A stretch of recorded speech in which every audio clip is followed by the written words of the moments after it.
Oh, yep. Oh, that's better. That's better.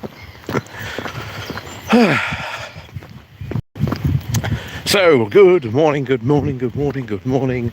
Good morning, everyone. It is well, it was quite sunny a moment ago. It seems as if it's gone behind a cloud at the moment, because it has just almost as if someone's just turned off the sun, but no, it's just gone behind some clouds. It was very, very sunny just a couple of moments ago. But like I say, good morning, good morning, good morning, everyone, and welcome once again to the Good Morning Walk. Oh no. This is where it looks like it's going to absolutely rain now. I've just realised. And I've just felt 2 drips on me and I'm like, oh no. But anyway, David, good morning to you. Pretty Bird, good morning to you. Leah, good morning to you. And yeah, it's going to rain.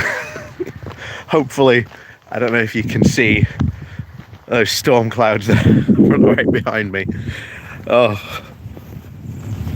Hang on. Jonathan, good morning to you. Oh.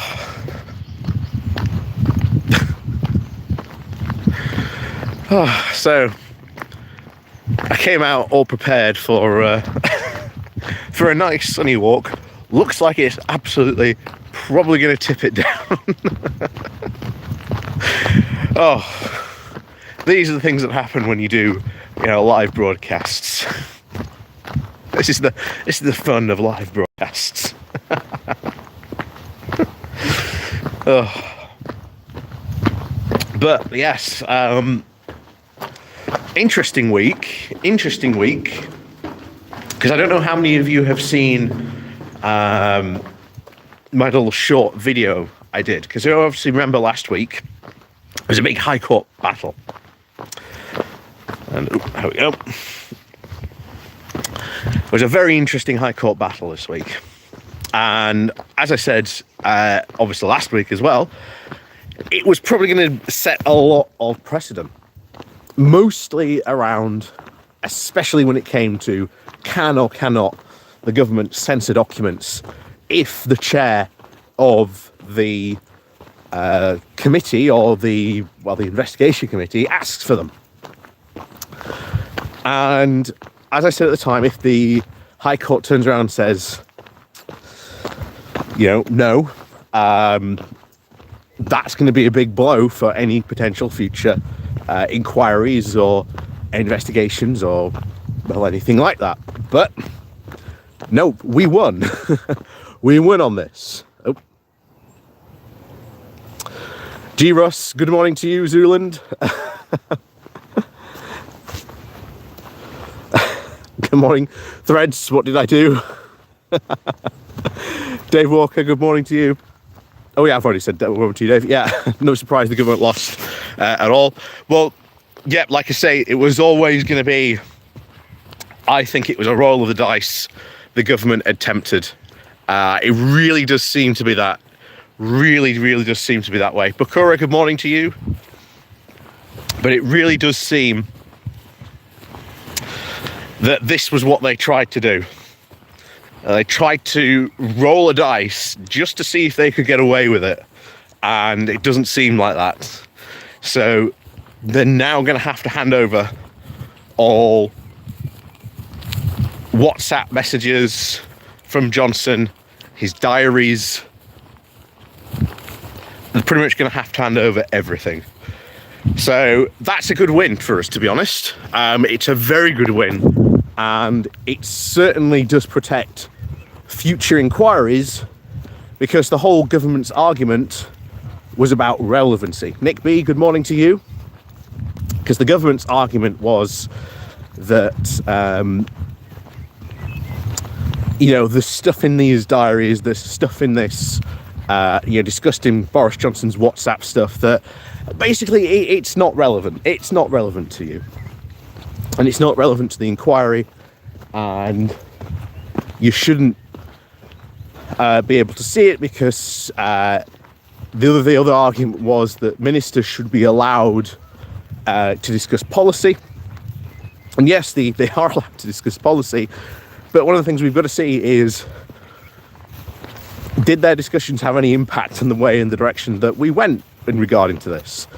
So at the end of the day, chances are we're not going to see what's, the full thing in these WhatsApp messages or even in these diaries, because it will be up to the chair to determine what isn't actually relevant to her inquiry.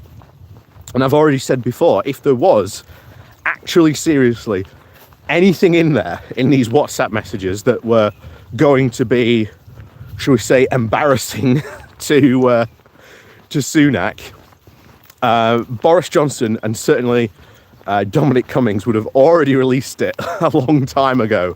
That is for certain. Because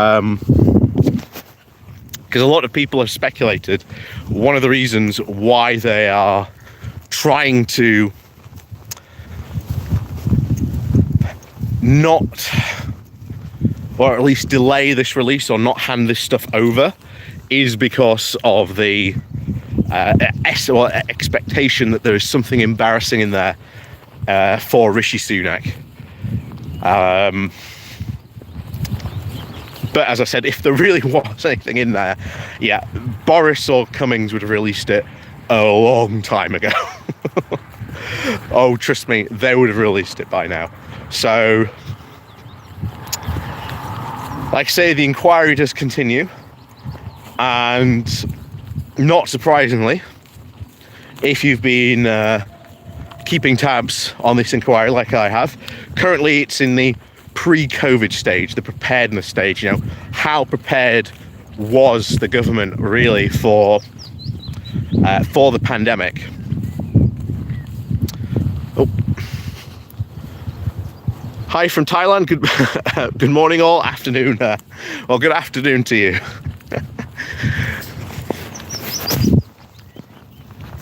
So that's what the first really stage, or the first part of this inquiry, is all about. How prepared was the UK for a pandemic? And to be honest, we're finding out exactly why we weren't prepared. Ben Ridings, good morning to you.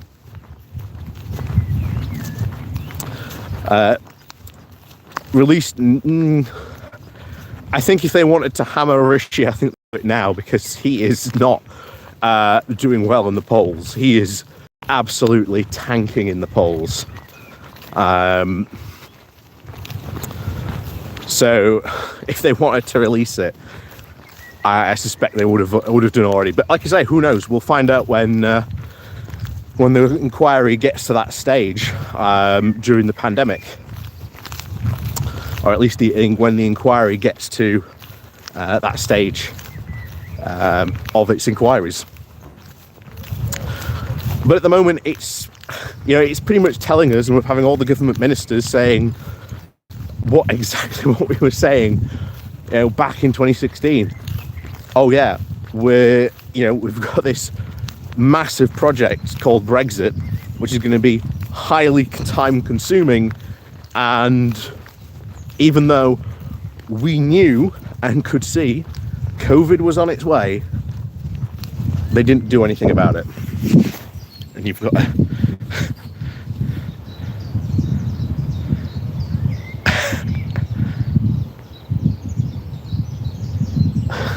little nodding pony there. I think he's being annoyed by flies.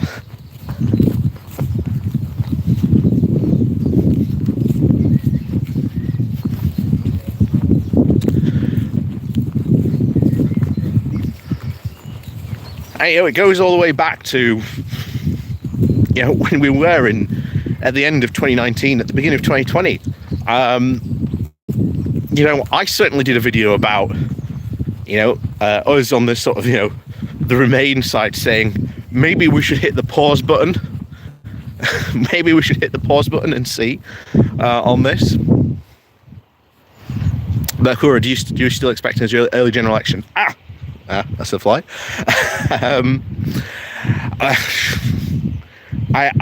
To be honest, I don't know. I mean, I've been, to be honest, expecting one to happen this year. I really still am. But it entirely depends on the Tory party, and I think even they know.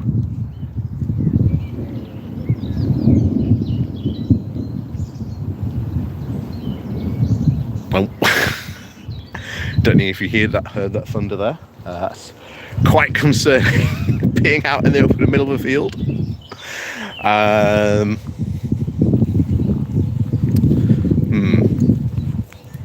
Yeah. This live stream might have to come to a very abrupt end, maybe. We'll have to see. I'll have to see what happens with this weather, but we'll see. Hopefully it doesn't get too thundering like that, because like I say, I don't want to get hit, considering the fact that, you know, I've got my phone up like this. Yeah, I'm a pretty tempting target. But we'll see.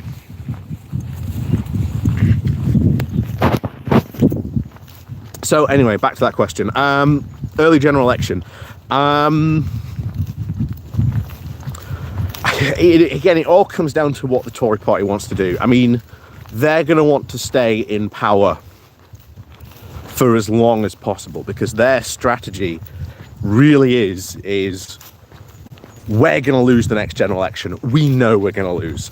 I mean, if you've seen the recent polling, the new polling that came out just the past couple of days, Labour is in now a 52% voting swing, which is heavily indicating that the Tories, if there was a general election held, would certainly be winning less than 100 seats, which would absolutely destroy them as an opposition. They would not be the main opposition party. It would probably be the Lib Dems at that point who would become the main opposition party. Reagan Lee, good morning to you. Diane, good morning to you from Texas. Well, howdy there. You might have just missed the ponies. There are more around here. Like I say, I know I am massively tempting fate. 'Cause it does look like there's about to storm, unfortunately, break loose. Jean-Luc Picard, good morning to you. So it is possible, or at least I think at the moment, that they're not going to go, for one. I think they are desperate to try and turn the ship around. Mithril, good morning to you. And that's what they're trying to do. They're desperately trying to turn the ship around as fast as they can. That's why Rishi Sunak was elected in the first place, because he was the safe pair of hands. Rishi knows what he's doing. Rishi's the guy with the plan. Except what plan? And if anything, the Tory party is more fractured than before. You know, it's bad news for them, to be honest. That's good for us. I've said and reiterated this before. You know, we as progressives in the UK have a massive chance, more so than we ever have really done before. Because if the Conservatives are going to be put into a really bad,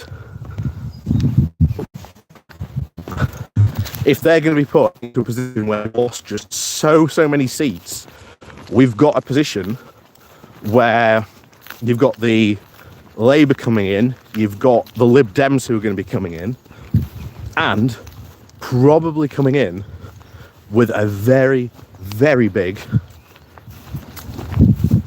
progressive majority as well. Exactly, yeah, it's the whole stop the votes. Well, this is it. He's being seen as a failure on this. So that's one of his things that's going to ultimately really tank him in the poll ratings.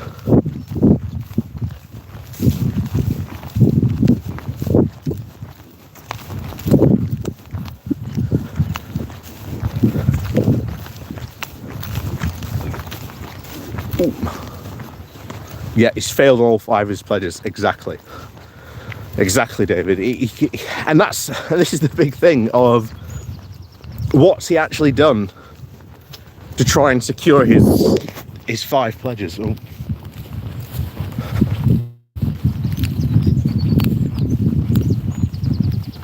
Oh no, that's a plane. I thought that was more thunder then.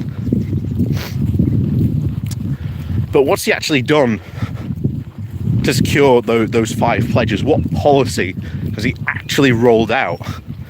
To be honest, he actually hasn't done anything really when it comes to it. He hasn't put out any new policy. And even then, as we saw like the new Conservatives just this past couple of weeks come out and say, we know how to solve all this. You just do this, this and this, and this solves all the problems. Again, no, it wouldn't. It would create an entirely new set of problems to which they didn't really seem to have any answers to. So that is, the real estate of the Tories are in. And I think they're going to try and cling on for as long as possible. But, as I've said sometimes, especially when it comes to politics, sometimes momentum can just overtake you. And something that you might not want to do or want to happen happens purely because of the momentum. And especially at the upcoming Tory conference, that is literally his last chance. That is Rishi Sunak's last chance saloon. He's got to impress. He's got to impress the party. And he's got to convince them that, well, A, that they can, well, win goodly, if that's, again, if that makes sense, and at least, lose good enough that they manage to retain enough seats to be an effective opposition. But to be honest, anything lower than 150 and they're out of it, let's face it.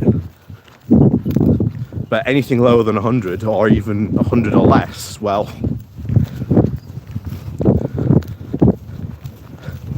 that's wipeout territory. And oh boy, you can see the Tories panic on that front if that were to happen in a general election.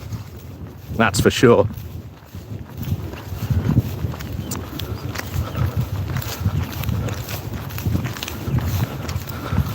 So it all depends, I think, on what happens at the conference. Can Rishi wow the crowd?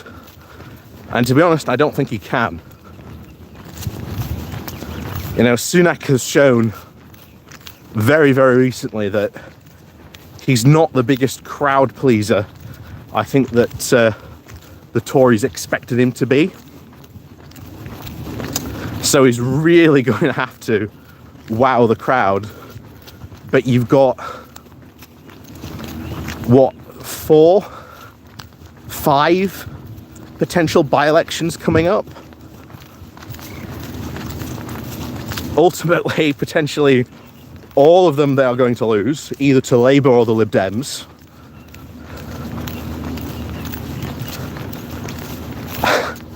There's just a point where you're just like,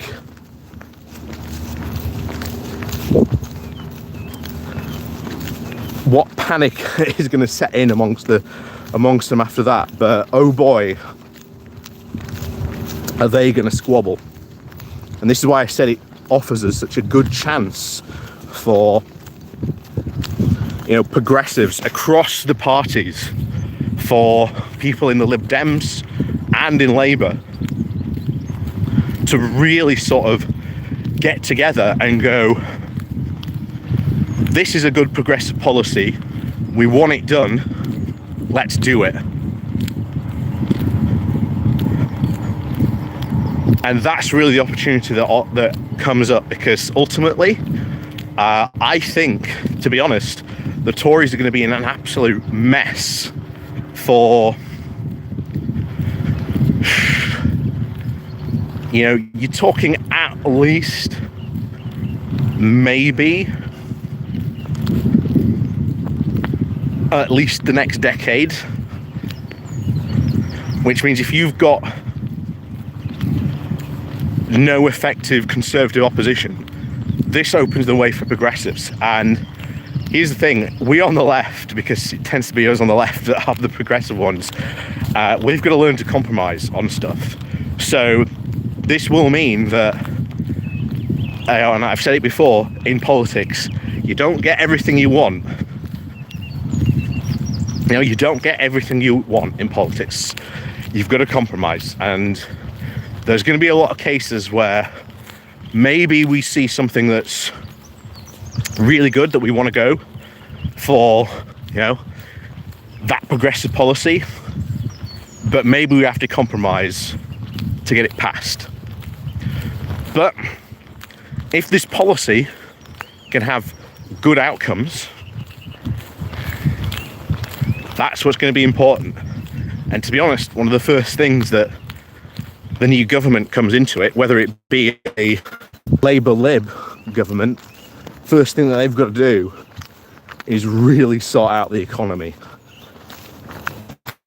Because if you haven't got, and I agree with Starmer on this, if you haven't got the economy sorted in a good position, then a lot of stuff with out money,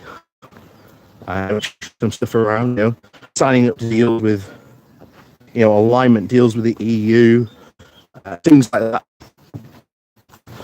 in standards agreements, certain agreements we talked about just a couple of days ago. That will be a good, progressive leap forward for some of this stuff.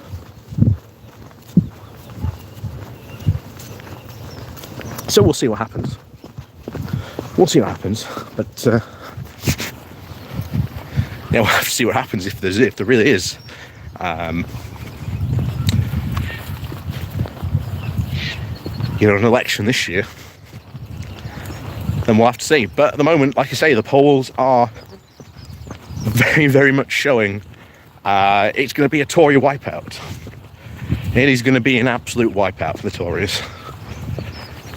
And it's looking like it's going to be an even bigger win than 1997. So you're going to see a lot, I think, of very panicked Tories over the weekend, especially these new polls that came out. So we'll see what happens, because as I've said many, many a time, the Tories do not do well, or should we say, do not make good decisions when they panic. Tom, good morning to you. Well, I guess please do the like and share button while you're in here as well. Like I say, it helps out, gets more people in, get to have more of a conversation, and this leads me on to Threads. Because, oh boy, Musk is salty. He is one salty boy.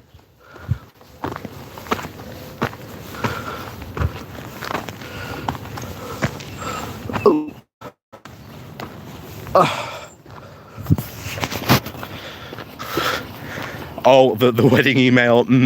Yeah, we got to be careful when we discuss that, Bakura, because, like I say, it is all unproven allegations. So we're not going to discuss the email until at least, should we say, more proof comes out about it. But plus, I highly suspect that there might be a super injunction maybe coming down the pipe about that. So that's why I've said I'm not going to talk about it just yet. Let's hold off on the moment for that. Oh.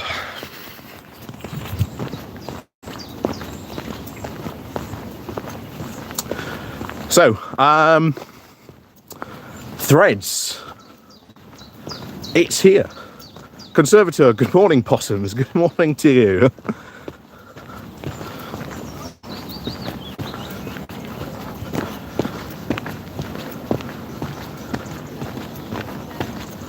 But yeah, it's interesting times when it comes to social media stuff, because as I've said, you know, I work in this sort of field. I work in marketing, and it's been very, very interesting watching it. Can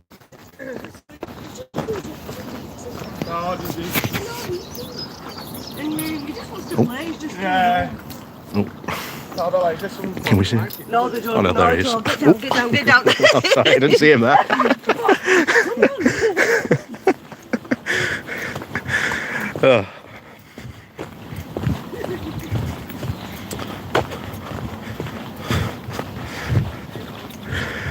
Oh. Anyway, yeah, where were we? Threads. Yeah, so working in this field, it's been very, very interesting to see a new social media platform take off and really take hold. I think Zuckerberg has tweeted out they've got like 70 million or something like that on the on so far, which is massive. Fatgasm, good morning to you. That's massive. Kath OG, good morning to you as well. So that's massive if they've got that, and in such a short time. And I think it goes down to the fact that it's coming from Meta, you know, coming from, you know, Instagram, and Instagram is already has a massive audience base. So the fact that you could literally just import or, you know, follows, your bio, everything over from Instagram made it massively easy. You know, I was up on Thursday morning because I held I held what they call a little thread surgery. And I was basically saying, look, if you want to, you know, get on Threads and get in there early,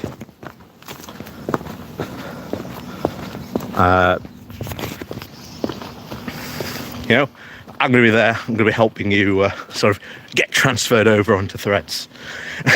So I was helping people out early Thursday, trying to get people sort of transferred over, and it's just so easy to do. You know, you just go into, again, if you haven't transferred over but you do have Instagram, go into your open your Instagram app, go to your menu settings, and there should be a get threads button. If you click on it, it'll open like a big spinning digital pass. That is essentially how you get threads.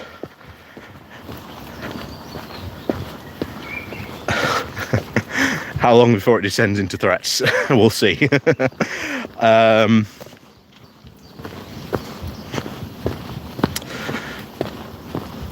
So it's very easy to do. Download the app, go into your Instagram, click on Get Threads. It pretty much ports everything over, and then it'll ask you, do you want to follow everyone you follow on Instagram?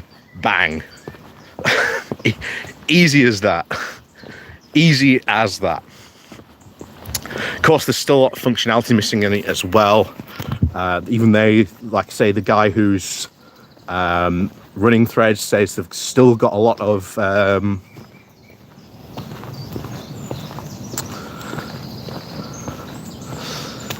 sort of functionality to do. I mean, there's no desktop app yet, which will be massively useful. It's still not integrated into a lot of social media applications yet, but I suspect that will change very, very quickly now that you've got that. And the fact that you've now had big content creators move over,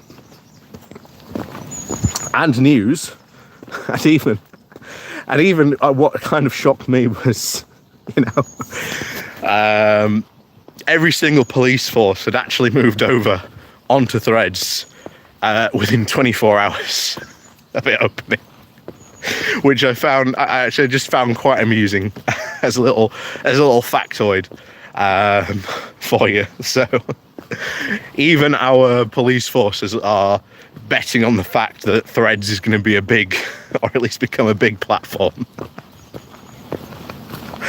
So this has all really led to Musk being a very, very salty boy. There's no other ways really to put it. He has become very, very salty. He's left, I think, a 1-star review on the App Store about it. He's gone out and said that apparently Threads has taken Twitter secrets and hired people who were apparently part of Twitter, but of course they've come out and said, well, actually, we didn't hire anyone that was part of Twitter. And interestingly enough, back in when Twitter was going into complete meltdown, Musk came out and said, yeah, anyone we hire, all these, quote, geniuses, I'm sure they're going to do well at other companies. And, you know, that's fine for them. They can go and do that. So there you had Elon Musk at the time, of course, the CEO of Twitter, saying, you know, if you are working for Twitter and you want to go and work for another company, you've got a tweet from your boss pretty much saying you can go do that. So yeah, he's been a very, very, very salty boy in regards to this, but it's a downfall of his own making, and we knew why Twitter worked so well, and you know, so much, and yet he's done pretty much everything to destroy Twitter, from trying to make it a premium platform, like you only get the full Twitter experience if you pay for the you know, Twitter Blue. And, you know, I've been advising tons of people saying, well, should I get Twitter Blue? And I said, no, hold off and wait. You know, the chances are it might not even last. And now I've been, you know, I've advised a lot of people just in even the past 2 days of should we move over to Threads, and my answer has just been yes, move over. You know, if you have not done so, move over to Threads. So it has been a very, very interesting launch. I think it's been very, very successful. And to be honest, I think that's the end of Twitter. I think it's slowly going to die. I think it's slowly going to die a death. Because there's a lot of money being pumped into Twitter, mostly because of Musk. But it's been massively devalued. It's lost pretty much all its advertising, and all that advertising, any that's left, is now going to go to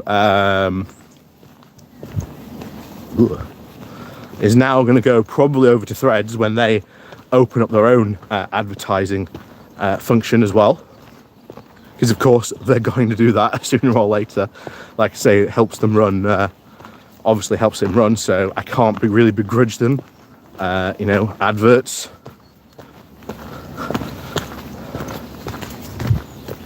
And of course, if it's going to be linked to Meta, the chances are the functionality behind sort of making the adverts is going to be very sort of highly targetable, which is going to be very useful, going to be very much fun.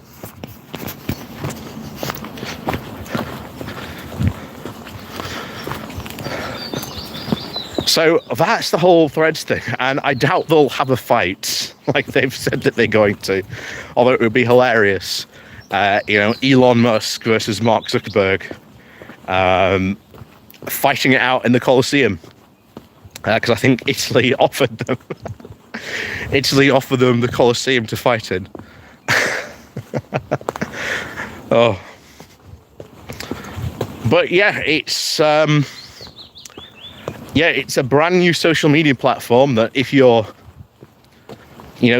liked Twitter before Musk came and sort of destroyed it, then definitely go and switch on over. Like I say, if you've got Instagram, the switch on over is very, very easy. Very, very easy to do. And I'm probably expecting sooner or later for there be some sort of functionality, because obviously if you post on Instagram, you can also post on Facebook at the same time. And I wouldn't expect that to be too far off, where you can sort of post into all three social media sites just from one source. So we'll see. What about Mastodon, Blue Sky? Mastodon is far too open source. It's not really going to work as a social media site. It's far too open source. There's too many. It's too complicated for your average user to really sort of sort out. And to be honest, they've even turned down investments into Mastodon, and I think they've missed a boat, to be honest. Will it stick around? Yeah, I highly suspect it will. It's good for forming communities, but again, I think Discord's already taken care of that far more in that realm.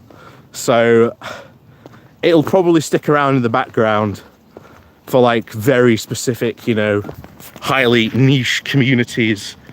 But I don't expect Mastodon to become anything that really big. I think they had the opportunity to, and they passed it up, but there you go.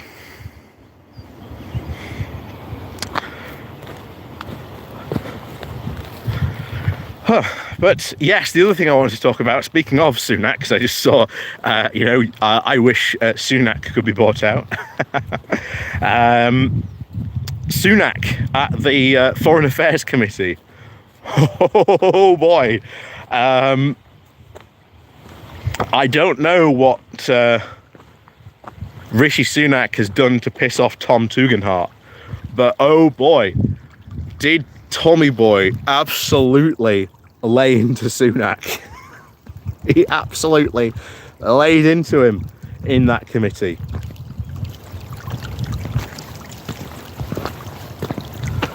And he basically accused, once again, the Prime Minister of not answering his questions, and instead answering the questions to the ones that he'd wished he'd asked him. Oh.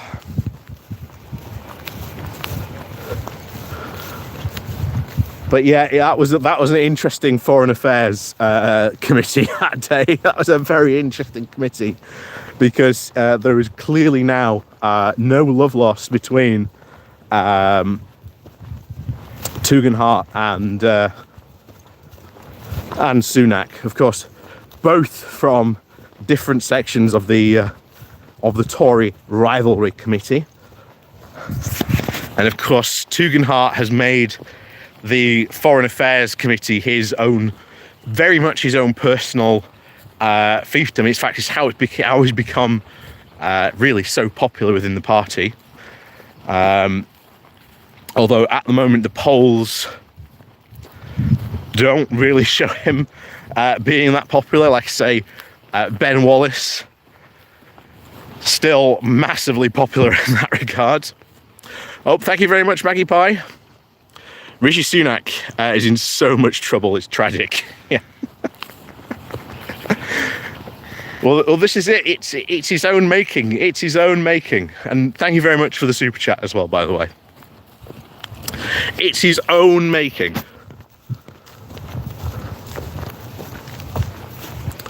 It's one of his own making.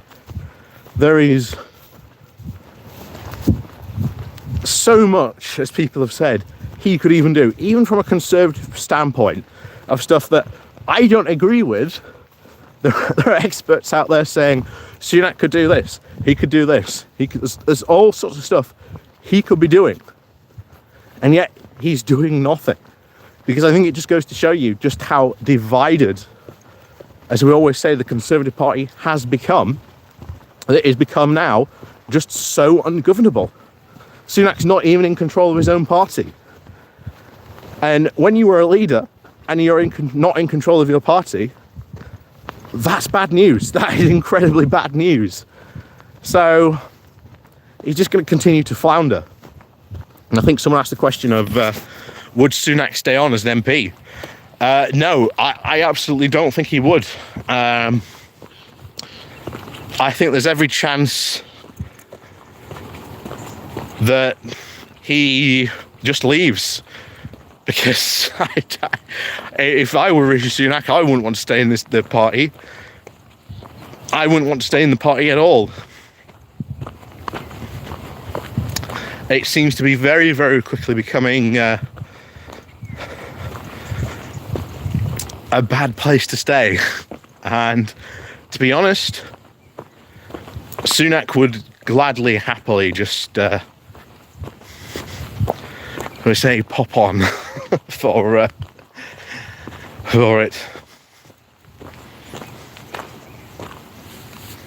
Oop. Yeah.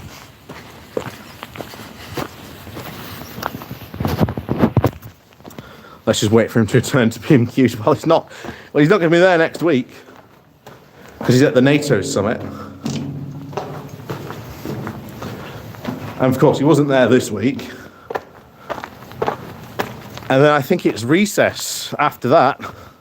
Is it recess? Surely recess is not that too far away. I know it's coming up, but I just can't remember when it is. So we know we've got the holiday coming up, but like I say, it's not like he's going to do anything during then either. So now I've said it, and I've said it before. Everything in the current mess the Tory party is in, it's a one of its own making. And to be honest, it's fantastic for us. As I've said this before, and I'll say it again, it offers up a massive progressive opportunity for us to really get stuff done. And certainly, potentially, they're going to be in this mess for quite some time, because I don't see how they get themselves out of it. So we've got a very much almost open decade, practically, for us to go out and really get some good progressive policies done.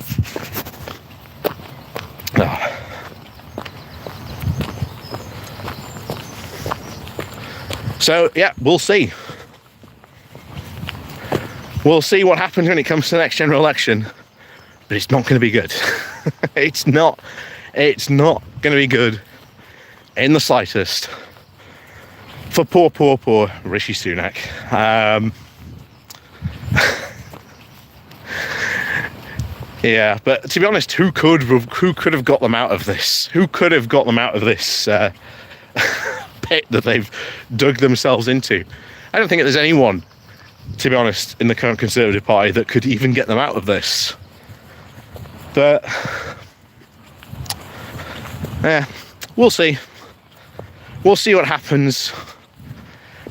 And I think, as I said earlier in the stream, if Sunak cannot impress, or his performance is really deemed to be poor or negative in the leadership contest, then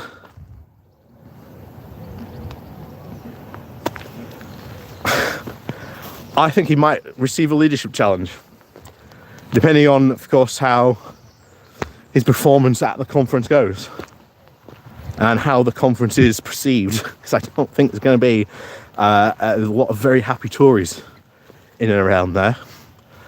And that's probably to say there's going to be a lot of fringe events, which could be quite interesting. Certainly from the crazy point of view on that. We'll see.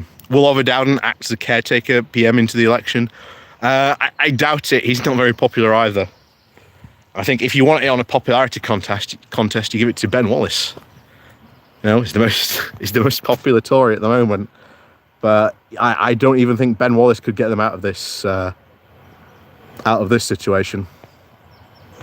But as always, thank you so much for joining me again, everyone, this morning. It's been absolutely fantastic for you to for you to join us today on the Good Morning Walk. Like I say, please do remember to click on the like and share button on your way out. And of course, down below, there are links to my Patreon page, the One Off Donation link called Buy Me Coffee, all that stuff down below. Like I say, you can still super chat if you still while we are still live. But like I say, thank you very much everyone who does help and support the channel that way. It's massively helpful to the channel. And take care, everyone. Yeah, have a fun weekend. Go out, be safe. If you can't be safe, be sensible. Thank you very much, Cathal OG. Did I miss you covering Frost's Brexit Utopia editorial in the Tory graph? No, I actually haven't seen that. I've heard about it, but I haven't actually seen it. I might try and cover it this weekend. We'll see.